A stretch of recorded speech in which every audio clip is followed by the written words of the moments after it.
Good morning there, listeners. It's the 23rd day in the month of September, and this is another episode of the newspaper review on Emirate Radio. Emirate Radio is located behind the Federal Ministry of Environment of Old Road, Ilorin, Kwara State, Nigeria. I am Alimah Abdulsalam, and I'm with Misturah Issa. Good morning. Good morning. You're having good night rest. Yes. Because this heavy downpour today. Yes, so this morning started very, very cold because the rain is massive. This is real weather for two. Single people will not be able to relate, but yes, the other parties will be able to relate very well. One or two must have gone down this morning, but let's not go there.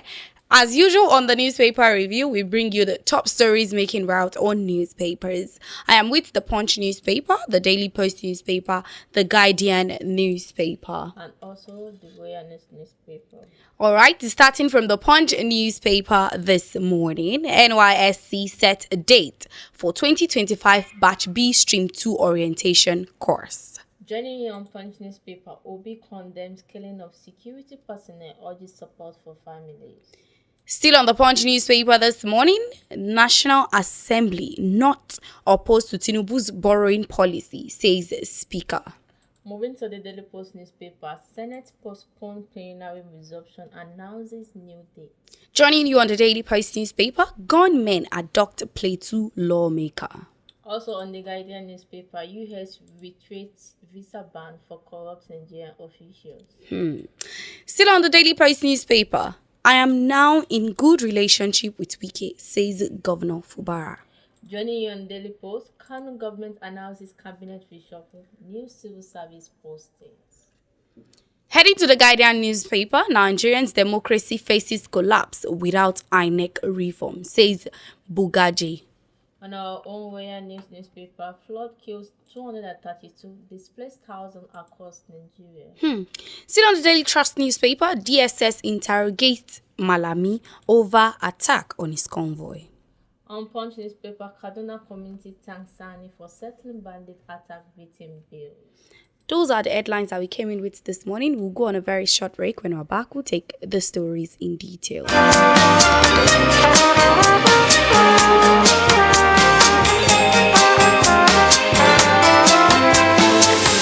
We elevate your listening experience, the apex of news, lifestyle, and entertainment. Emirate Radio. We take the lead among all radio stations. Emirate Radio, the station of your choice.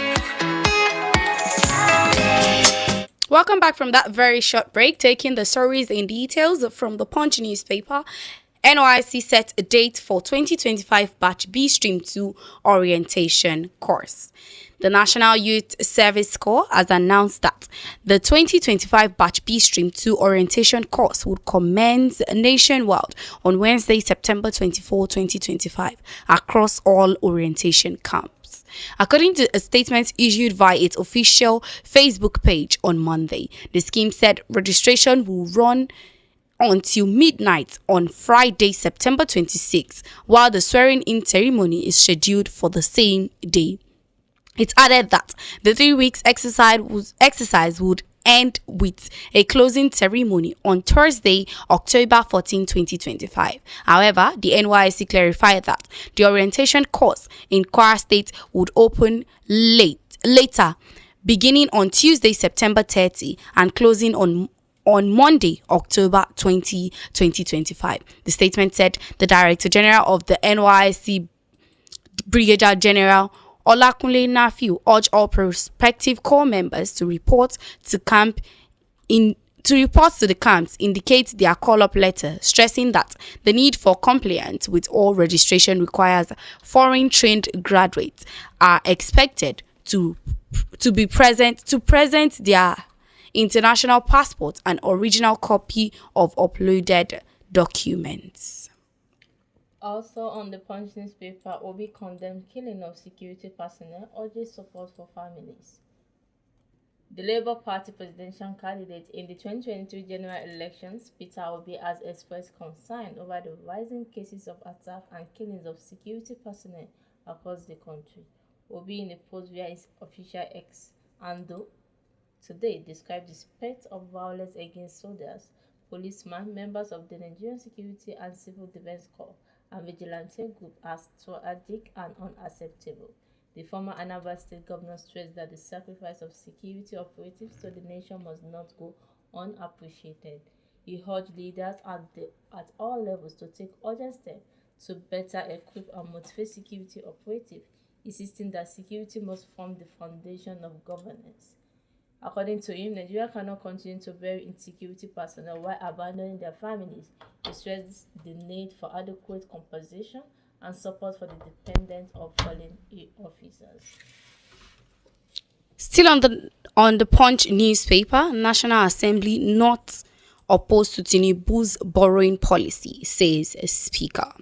The Speaker of the House of Representatives, Abbas Tajuddin, has clarified that the National Assembly is not opposed to President Bola Tinubu's borrowing policy, insisting that lawmakers support borrowing as a legitimate tool for funding infrastructures and driving sustainable growth. Abbas gave the assurance yesterday in Abuja while delivering the keynote address at the 8th Annual African Network of Parliamentaries Budget Office Conference, organized by the National Assembly in partnership with the National Assembly Budget and Research Office. The theme of the event was the role of PBOs in Africa Parliament's facial oversight, contribution to the African 2063 development agenda. His remarks followed media reports suggesting that the legislature was uncomfortable with the administration's debt strategy, particularly after concerns were raised at the 11th annual conference of the West African Association of Public Accounts Committee, where Nigeria's debt to GDP ratio of 52%, above the 40% statutory sharehold, was highlighted.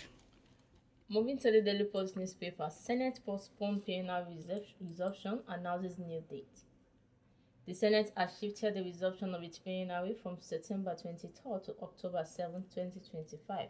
The development was contained in an internal memo signed by the Chief of Staff to the Senate President, Chinedu Akubueze. The memo reads that this is to respectfully inform distinguished senators that the resumption of plenary sitting of the Senate, earlier scheduled for Tuesday 23rd September 2025, has been shifted to Tuesday 7th October 2025. Any convenience this short notice may cause is deeply regretted. Distinguished senators are kindly invited to note the postponement and adjust their schedule accordingly. Thank you for your kind understanding and God bless you. The notice indicated that the upper legislative chamber has extended its annual recess by another 2 weeks. Wow. Wahala. Joining you on the Daily Post newspaper, gunmen abduct Plateau lawmaker. Gunmen have reportedly abducted a member of the Plateau State House of Assembly representing Parking South consistency. AIT reports that the lawmaker was abducted from his home at Dongo area of Jos North local government area. It was reported that the Plateau State had been battling insecurity. Details to follow. For more details on the story, you can check the Daily Post newspaper. But to think that a lawmaker was abducted, it means that the insecurity level in that state is not only the farmers or the poor. I'm telling you, it's not smiling. The people that are in upper. Voila.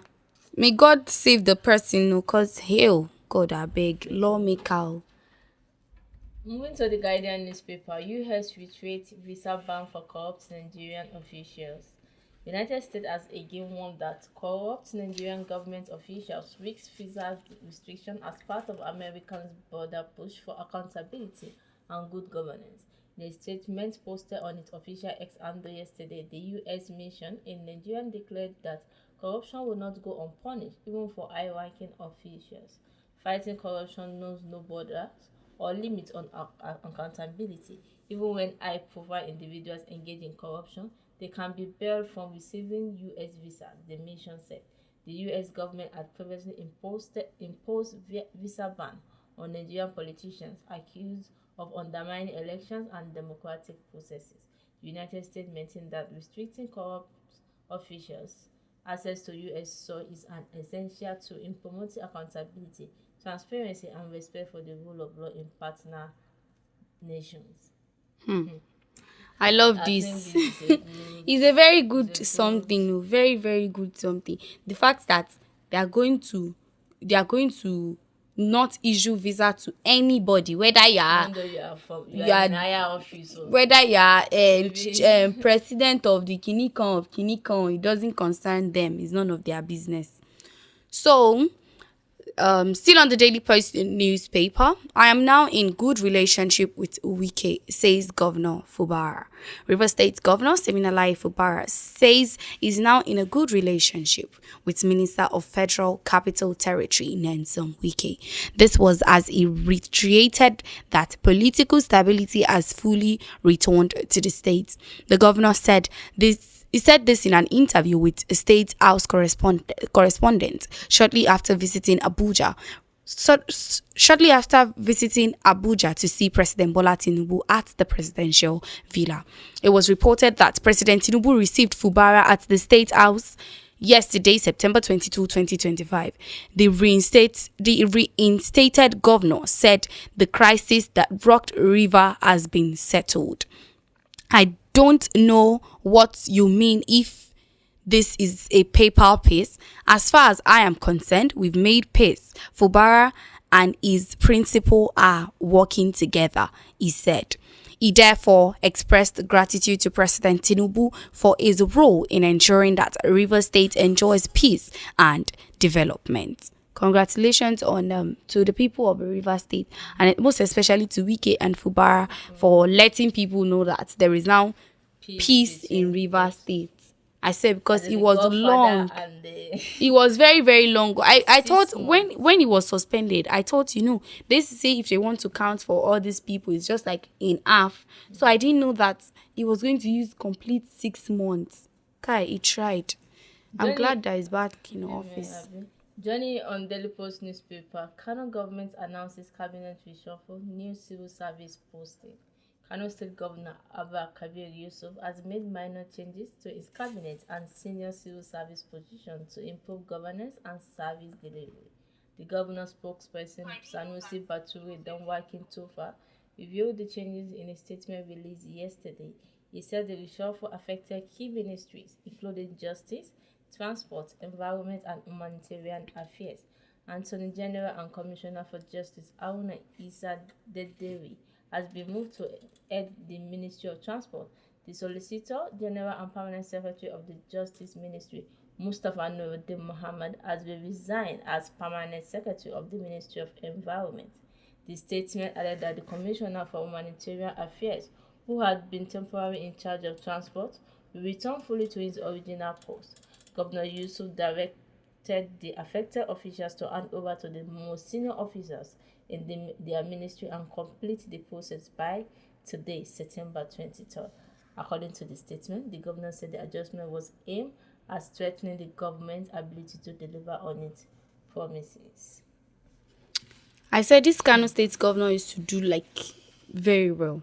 Same thing Niger State government too did. So into also the reshuffling cabinet. Because I think these people, they know what they are doing. Mm-hmm. They know what is best for them. People to deliver. They want them to work according. Some of the ministers are not working. Mm-hmm. They are just there. So these governors used to know what is best for them. So that's why they used to decide that, okay, today I don't even want to. Well, best of luck to people of Kano. Moving to the Guardian newspaper, Nigerian democracy faces collapse without INEC reform. Bugaje warns. Prominent political activist Dr. Usman Bugaje has expressed concern about the future of Nigerian democracy, warning that the system could collapse if the credibility of the Independent National Electoral Commission (INEC) continues to undermine and the appointment of its chairman remains in hand of the president. Bugaje stated yesterday on a national television that INEC had lost a lot of credibility, stating that the importance of the institution regaining trust to prevent threats to the country's stability. He urged that reform must focus on insulating INEC from political manipulation, noting that since the electoral body's credibility was at stake, it should be protected from political interference. On the appointment of the INEC chairman, the civil society leader opined that the president should have no role in the process. I don't think the president should have a hand in selecting the INEC chairman. Any election that the president will participate in, and he will be the one to bring in who will be the INEC chairman, I think is a sham election, he said. Let's not lie, there's no lie in what this man said. Anybody that the president appoints himself, is going to be the person who dance to the tune of the president. Normally, it's not the president is not supposed to be the one to appoint. But I think the president normally appoints from. Let's just say how Nigeria normally. Yes, we know that it's the president that appoints. But you know that there's this saying that he who pays the piper is the one that dictates the tune. So I feel like if, for instance, now, let's say you own a company and then you appoint me, I'll do anything that pleases you as my boss. I'll not want to fuck up so that you're not going to, chase me out of work and all. But in this kind of situation, I feel like that's why the Senate president is there, and the cabinet in general, they can easily just say, okay, let the Senate president appoint somebody for the sake of free and fair election. I don't know if you understand what I'm saying. Yes, it's true. Moving to Royal News newspaper, flood killed 232 displaced thousands across Nigeria. Several Nigerian states, including Kaduna, Nasarawa, Bauchi, and Jigawa, have stepped up campaigns to prevent further flooding as heavy rain continues across the country. Figures from the National Emergency Management Agency (NEMA) shows that as of September 20, at least 232 people had died. The highest death toll was recorded in Niger State with 163 fatalities, followed by Adamawa with 59. Taraba recorded 5 deaths, while Yobe reported 2. Borno, Gombe, and Jigawa each recorded 1 death. Other states it include Imo, Taraba, Rivers, Delta, Abia, Edo, Borno, Kaduna, Niger, Bayelsa, Cross River, Yobe, Sokoto, Gombe, and Ondo. The Federal Capital Territory also reported 1,025 affected residents and 117 damaged houses. NEMA identified urgent needs such as food, shelter, healthcare, water, sanitation, and livelihood support. The agency said inadequate resources were the major challenge to relief efforts, followed by poor access to flooding areas, security risks, and community resistance. You see this flood matter in the country, it's like a lot. This rainy season, for us to avoid this, because they've already warned them, they should move. Anybody that build house in the river banks or close to the riverine area, they should move. This moment, for this time that we had, this season we had, they should just move for their safety. I swear, because water can be very dangerous. Fire can still be curbed, but once water just decide to act and flood comes in, it's just a lot. It's a lot too.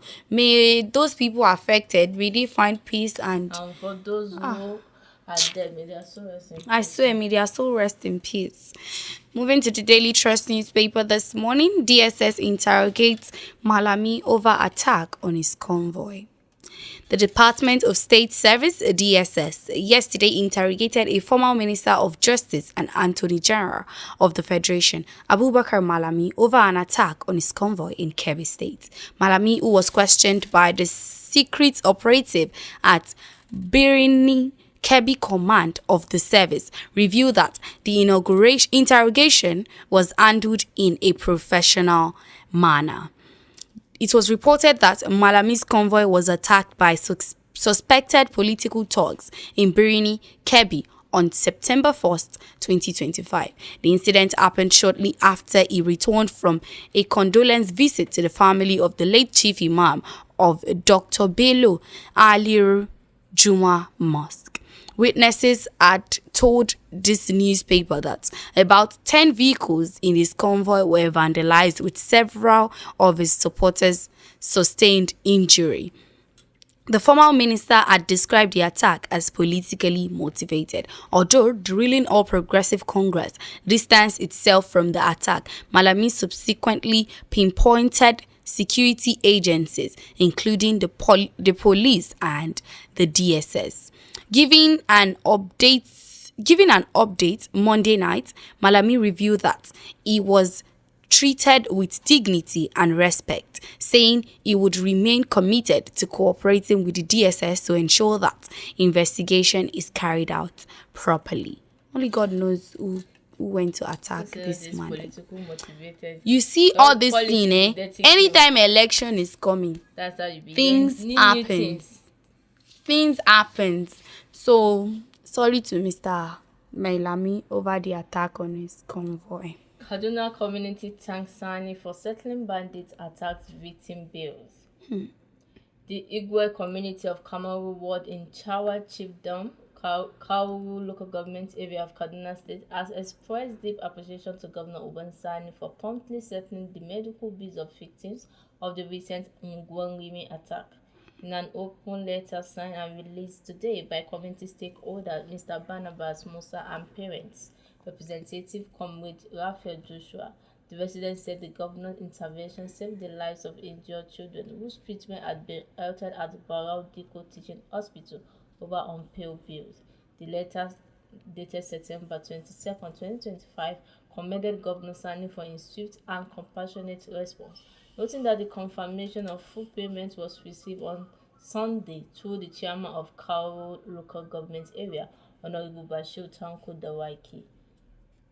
The community also praised the Commissioner for Health, Adia Umar Ahmed, for her professionalism, and Dawaiki for carrying out the directive with dedication and empathy. The governor's action followed an earlier public appeal from the community after the hospital allegedly suspended treatment for injured victims of the attack. The parent has allowed the continuation of critical care and restored the resident confidence in what they describe as the governor's people-oriented leadership. Well, the governor has a good heart. I swear, he has a good heart, because it's not everybody that does it. And he performed what is meant to perform as the governor. Congratulations to people of Kaduna and the people that have died in the bandits attack. May their soul rest in peace. The insecurity is just alarming. It's in every state now. Alarming. No, we are not just talking about only the northern side. It's everywhere. North, central, even the west too. Everywhere. May God protect us in this country, I swear. I think that brings us to the end of the newspaper review on Emirate Radio. For more in-depth on the stories, you can always check the Punch newspaper, the Daily Press newspaper, the Guardian newspaper, the Daily Trust newspaper, and also our own very own Royal Online newspaper. Thanks for watching. Thanks for listening. Have a wonderful day. We take the lead among all radio stations. Emirate.